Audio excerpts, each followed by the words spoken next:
This is Prince Dykes. This is the Royal Financial Investment Group. Today, video / podcast, or whatever you want to call it, is just audio. Doing the audio version because it gives people time to just sit back and listen. You don't have to sit here and watch a video, or if I don't have anything to illustrate in front of you, then it really doesn't make sense for me to make a video.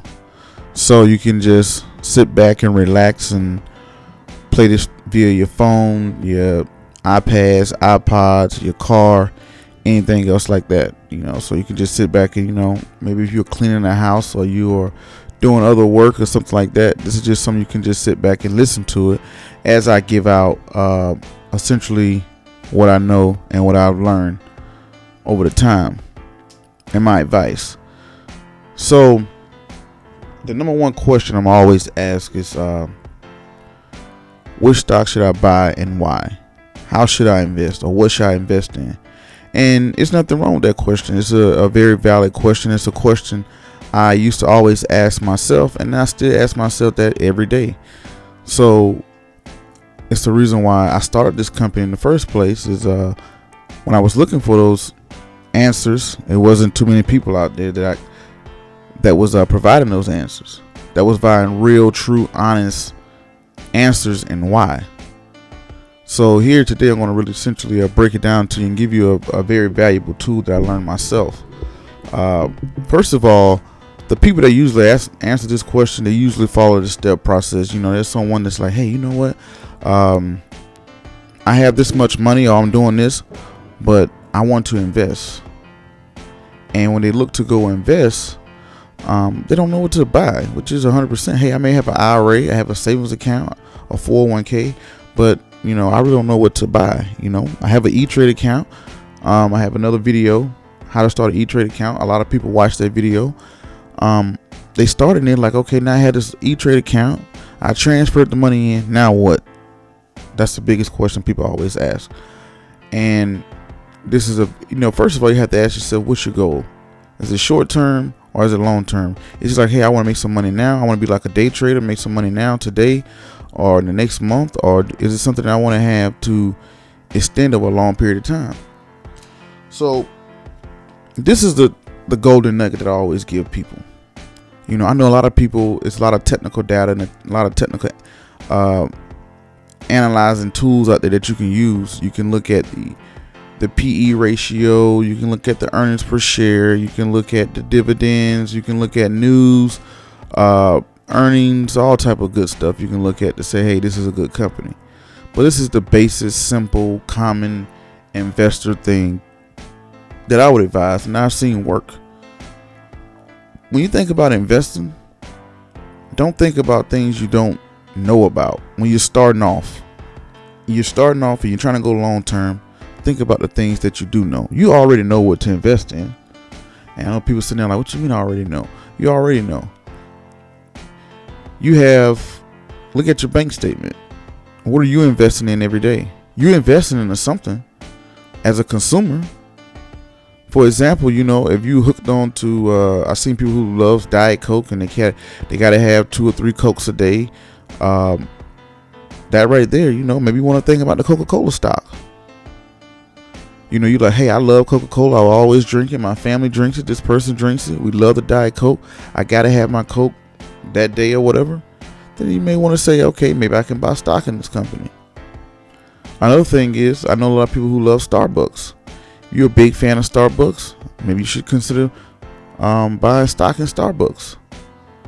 If you're a big fan of Walmart, you and your family, y'all love to go to Walmart. I don't think Walmart is going anywhere and all the other good stuff. Then maybe you should look at stocks in Walmart. Another one, everybody and their mom, at least once in their lifetime, wants to go to Disney World.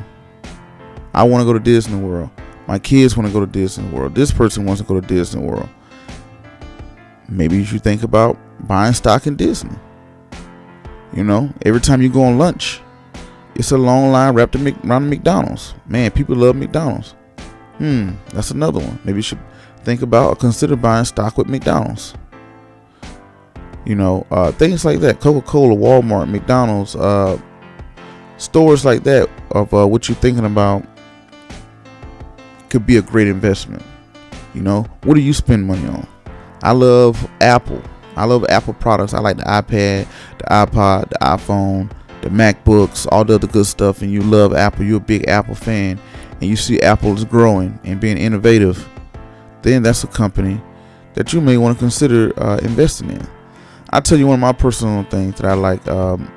I think is an ingenious idea of a company is you can tell their longevity by their innovationists. How do they adapt to the market? How do they adjust to what's happening? For a prime example, a situation I always love to use is a Blockbuster versus Netflix. For prime example, we all know who Blockbuster was, the biggest rental company out there, huge company. Everybody brought movies from them. Blockbuster was a huge company, right? So if you're somebody who loves to rent DVDs, you may say, I may look at buying stock in a Blockbuster. But this was the demise of Blockbuster, and I've seen this happen with other companies, is when new competition came along, Netflix came along, this new wave of technology came along, Blockbuster did nothing. They sat back and just said, oh, okay, well, we're a Blockbuster. They got arrogant. They had all these stores. They had the movie rental industry on lock. They was number one. But when this new thing of Redbox started coming along, they should immediately competed with Redbox or brought Redbox. When Netflix started coming along, they should immediately competed with Netflix or brought out Netflix. But they didn't.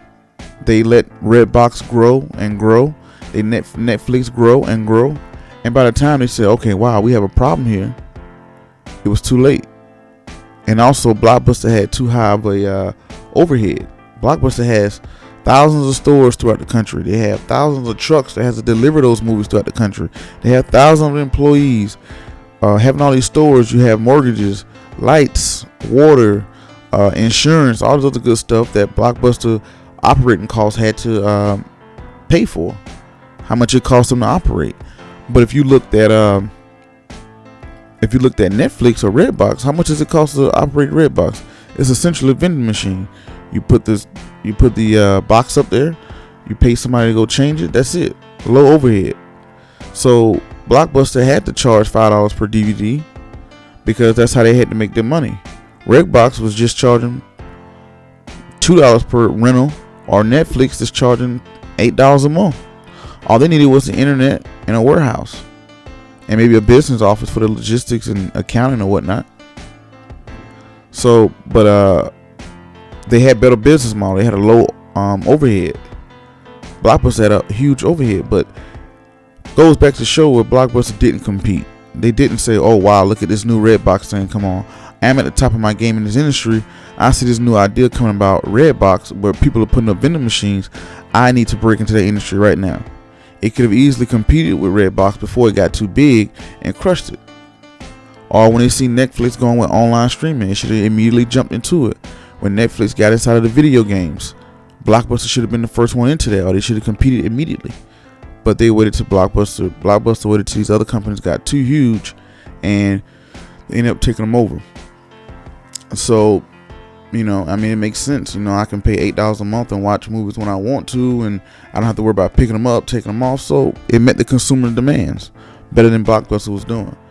But that needs to show that its inability to compete in a competitive market. For example, look at Facebook. I like Facebook. Facebook is going out and it's expanding. And I wasn't a believer in Facebook at all. I thought, hey,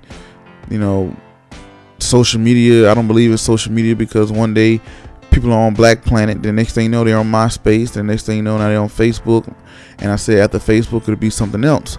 But Facebook stays innovative. When Instagram came along, Facebook immediately brought Instagram, which was a good move, because if it didn't buy Instagram, Facebook probably would have lost a lot of its losers. So it shows that Mark Zuckerberg, the CEO of Facebook, is being aggressive in trying to stay on top of his industry, looking out to go out and expand. So companies that do that will be around for a long time, like Coca-Cola, for example. Coca-Cola sold sodas, which was a great thing. People love sodas, but people became more health conscious, and things like vitamin water came out. For example, Gatorade is owned by Pepsi, if I'm not mistaken. Gatorade came out. Gatorade came out, immediately Coca-Cola made Powerade. You know, when people started drinking bottled water, immediately they made Dasani. Immediately, when people got to vitamin water, they immediately went out and brought the vitamin. I can't remember the company's name, but the vitamin water company. You know, they'll stand on top of the soft drinks that people are drinking. People become more health conscious and they start to drink juices. Then, you know, Coca-Cola goes into selling juices. So they just didn't stay in their box of Sprite, soda, and let it stay there. They are constantly changing their marketing and going out buying new companies because they're changing with the way people, what they want to drink. Also, you know, you used to be able to buy a bottle of soda 20 ounce for $1.99. Now, you know, it costs $1.50. But what Coca-Cola did was made the bottle smaller to where 20 ounces are no longer $1, but 16 ounces are. So you still can get a soda for $1, but it's just smaller. Those things are showing how they're being innovative and they're keeping up with the market. And companies like that will be around for a long time, especially companies like that pays dividends. So essentially, what stocks to buy and why is look at your bank statement. Look at your credit card. What are you spending your money on every month? I have a credit card with Visa and I'm paying Visa this amount of dollars. Maybe, you know, Visa offers stocks. Microsoft is one too, but MasterCard, they offer stocks. So what are you spending your money on? What bills are you paying? What is something that you're connected to? Hey, I'm with Verizon. This is my cell phone company. I'm with Sprint. I always pay them and they're being innovative. Those are the ways you have to think about it. You know, your kids come to you, Mom, I got to have this new toy. Everybody's has it. It's the next big thing. It's the next big wave. Everybody loves PlayStation. Everybody will always buy PlayStation. Maybe you want to look at Sony stock, you know, or people love the Xbox and people love Dell computers and somebody that's going to be around for a while, Microsoft. Maybe you should look at this stock. But for a long term, they're paying you dividends. You have $1,000, something like that. You put it in Microsoft. You keep it for 20 years. And it's something you can pass down to your kids. So it's just that, what are you spending your money on every month? I love, for example, hey man, I love to go to Express. I love to buy this much stuff from the Express store, the clothing company. Maybe I should look at stock into that company. I love to drink Coca-Cola. I love to go to McDonald's. I love to go to Chipotle's. Things like that are the ways you have to look at. Maybe this may be a good investment. Disney. Everybody loves to go to Disney. Everybody will always go to Disney. So that's a company that's probably going to be around for a long time. And plus they're paying quarterly dividends. Now I have another video called Stock and Dividends 101. But how dividends work is, if you have $1,000, you just, I don't know what to do with it. You put it in a savings account. A savings account is going to draw you maybe 1% in a year. Maybe, if you're lucky. You know, but it's stocks out there that's paying 10% quarterly. Just for holding, they're paying out to their shareholders in dividends. So you leave it into a CD or a savings account. You have no risk of anything. You have no risk at all. And by having no risk, you are going to have no gains. You know the old saying, no risk, no gains, or no pain, no gain. But it's no way you can hear anybody say, hey, I just saved my way to financial freedom, or I saved my way to make my money grow. Everybody that makes money invests. Education is an investment. Hey, I went to school and I spent the time going to school, or I spent the time racking up these student loans just so I can be more marketable for a job. So you made the investment. So there's no way around moving forward unless you invest. So just something that I want to say, you know, what stock should you buy and why? You know, think of another one. You love cereal, you love Lucky Charms, you love Cinnamon Toast Crunch, you love all these other things. Look at who makes them. General Mills, Kellogg's. These are the people that make them. You know, for example, the food stamp, the EBT industry, they pretty much give these people coupons so they can go out and buy food. These people go out and they buy Cinnamon Toast Crunch and Frosted Flakes and things like that. So that's a General Mills. That's a good company to maybe invest in that pays dividends. But I'm not going to keep you guys too long. That's just something that I just want to talk to you guys about and to think about. Thank you guys for listening. Check us out, www.facebook.com/Royal Financial Group. And I'm out. Thank you for listening.